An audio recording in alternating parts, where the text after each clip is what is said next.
Good morning, class. Today we are going to study the first unit of the subject pathophysiology, that is basic principles of cell injury and adaptation. In this unit, we have earlier studied the topics like homeostasis, components and types of feedback system, pathogenesis of cell membrane, mitochondria damage, ribosome damage, etc. So today we are going to study the new topic, that is intracellular accumulations. तो basically intracellular एक्यूमुलेशंस क्या होता है? Intracellular accumulation means the accumulation of abnormal amounts of lipids और fat substances in the cytoplasm और nucleus. ठीक है, तो क्या होता है कि जब एबनॉर्मल क्वांटिटी में कोई भी सब्सटेंस हमारे साइटोप्लाज्म और सेल के साइटोप्लाज्म और न्यूक्लियस में जब ज़्यादा क्वांटिटी में ऐड हो जाता है तो उसको हम क्या कहते हैं? Intracellular accumulation of substance. ठीक है, विच में कॉज रिवर्सिबल सेल इंजरी और irreversible cell injury depending on the situation कि कितनी क्वांटिटी में वो हमारे सेल्स में एक्यूमुलेशन हुआ है, लिपिड का या फैट का कितनी क्वांटिटी में एक्यूमुलेशन हुआ है, जिसकी वजह से सेल जो डैमेज हुई है वो रिवर्सिबल होगी कि इरिवर्सिबल होगी. इन केस अगर जब लिक्विड या फैट या प्रोटीन्स या कोलेस्ट्रॉल जिनका भी डिपोजिशन सेल्स में हुआ है, अगर सेल्स अपने मॉर्फोलॉजी को रीगेन कर सकते हैं या अपने स्ट्रक्चर्स को या फंक्शंस को रीगेन कर सकते हैं तो उन्हें हम क्या कहते हैं? Reversible cell injury. But in case अगर वो नहीं रीगेन कर पाते अपने मॉर्फोलॉजिकल स्ट्रक्चर को, फंक्शंस को, तो उन्हें क्या कहेंगे? Irreversible cell injury. ओके, हमने इसके बारे में डिटेल पढ़ा है प्रीवियस क्लासेस में, तो आप नोट्स देख लेना उसके. ओके, तो बेसिकली क्या होता है कि intracellular accumulation of substance in abnormal amounts can occur within the cytoplasm और न्यूक्लियस ऑफ द सेल. ठीक है, the next point is accumulation in mild degrees causes reversible cell injury while more severe damage results in irreversible cell injury. यहाँ पे क्या कह रहा है कि अगर ज़्यादा एक्यूमुलेशन ज़्यादा क्वांटिटी में हो गया है तो इरिवर्सिबल सेल इंजरी होगा, और अगर माइल्ड डिग्री में हुआ है तो क्या होगा? रिवर्सिबल सेल इंजरी होगा. ओके, तो अब इंट्रासेलुलर एक्यूमुलेशन क्या हम 3 ग्रुप्स में डिवाइड करेंगे कि होता क्यों है. बेसिकली जो लिपिड्स, कोलेस्ट्रॉल, फैट्स, प्रोटीन जिनका भी डिपोजिशन एक्सेस क्वांटिटी में हो रहा है सेल्स में, तो वो बेसिकली होता क्यों है. ठीक है, तो पहला पॉइंट हमारा क्या है? Accumulation of constituent of normal cell metabolism produced in access.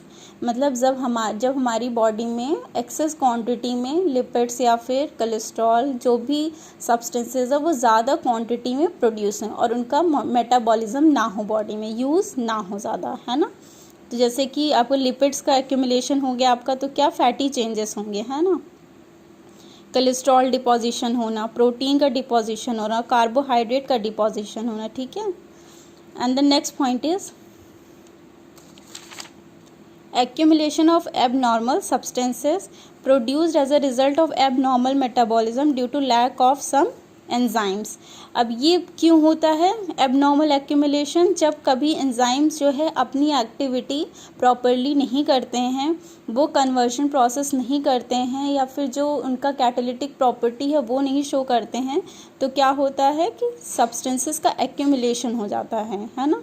उसकी वजह से क्या डिपोजिशन होगा और सेल का जो प्रॉपर फंक्शनिंग है वो ब्रेक होगा. ठीक है, and the third point is accumulation of pigments. इसमें क्या है?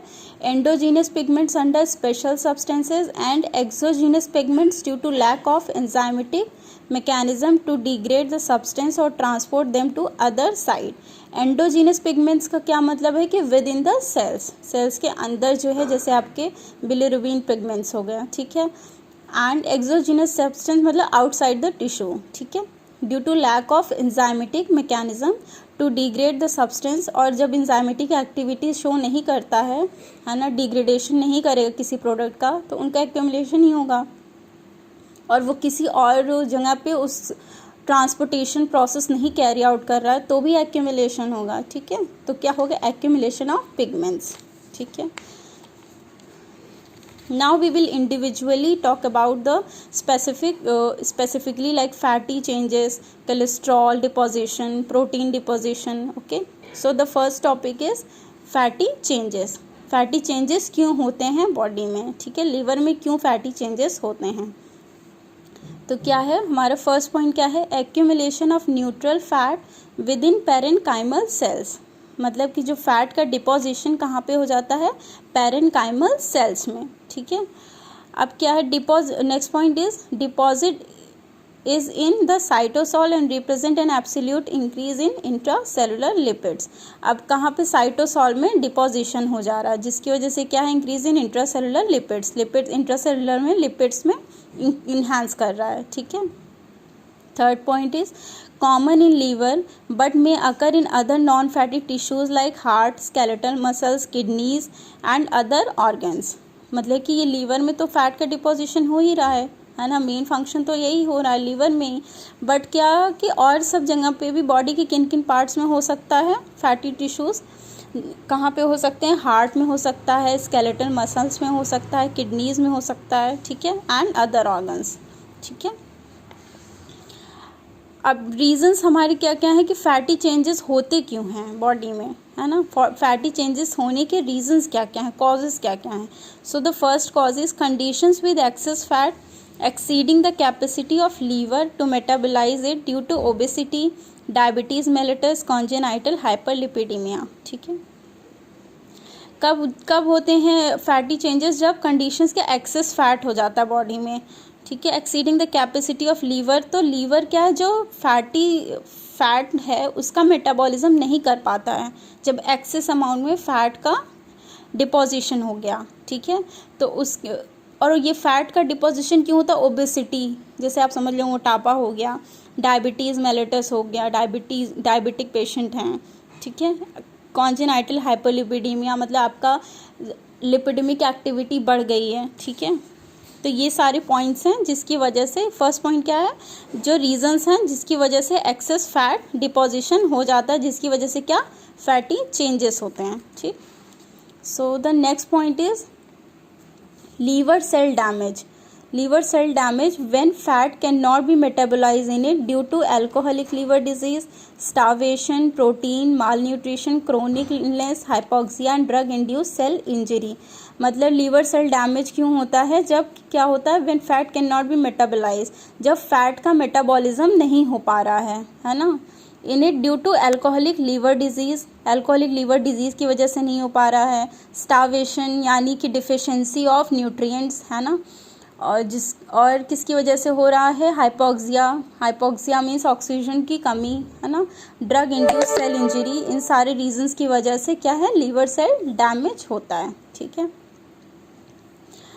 अब हम पढ़ेंगे कि प्रोसेस कैसे फैटी एसिड जो है लीवर में एंटर करता है और कैसे निकलता है, ठीक है, उसका एक्सक्रीशन कैसे होता है.